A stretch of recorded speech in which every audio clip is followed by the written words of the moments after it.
I had a doctor apologize to me when they found out I had fibromyalgia. My story's a little interesting. They think that I've had fibro since I was around 4 years old due to the symptoms and the injuries that were never actually anything that I had been experiencing. And so I didn't find out I had fibro until I was around 18 years old. So I've been helping people feel better as well as myself feel better with natural healing methods for about a decade now. When I found out that I had fibro after I already had a surgery for thoracic outlet syndrome. They removed my first rib and parts of 2 of my muscles in my neck, the scalene muscles.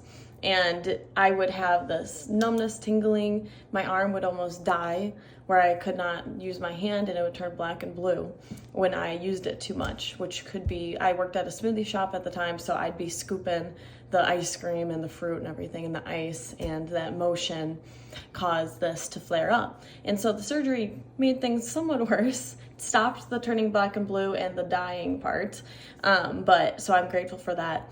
But it made my neck a lot worse, and I have some degeneration of the spine and some stenosis now due to all of that pressure on that right side where they removed the rib and the muscles.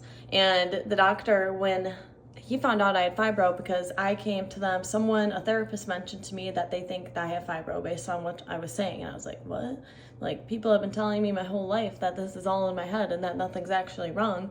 So I just buried it way deep down because I thought that this was normal. She's like, no, that's not normal.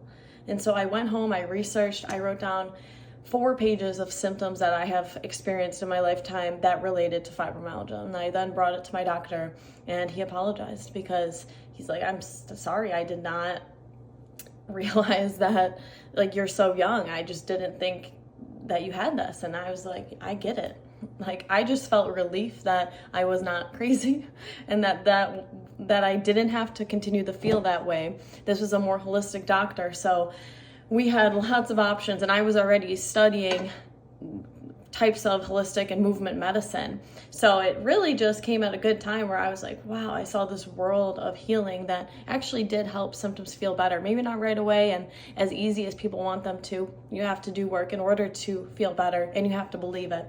But it really changed my life. And then that doctor wished that he had seen me before I got the surgery, because he thinks that he could have helped more than just removing body parts. So it just goes to show that talk about it, especially if you're going to therapy, to your wellness professionals. It's hard with doctors, there's not a specific known cause, so they don't know much that you can do to help it, but there are people that do, and that do want to help you, and that have things that help. And like I said, it just changed my life, finding out. That does not mean that you should identify with the diagnosis of having fibromyalgia or whatever diagnosis you have, but sometimes just knowledge is power, and it gives you the power to take your healing journey into your own hands. So you can apply for a free consultation with me on my website if you want to talk.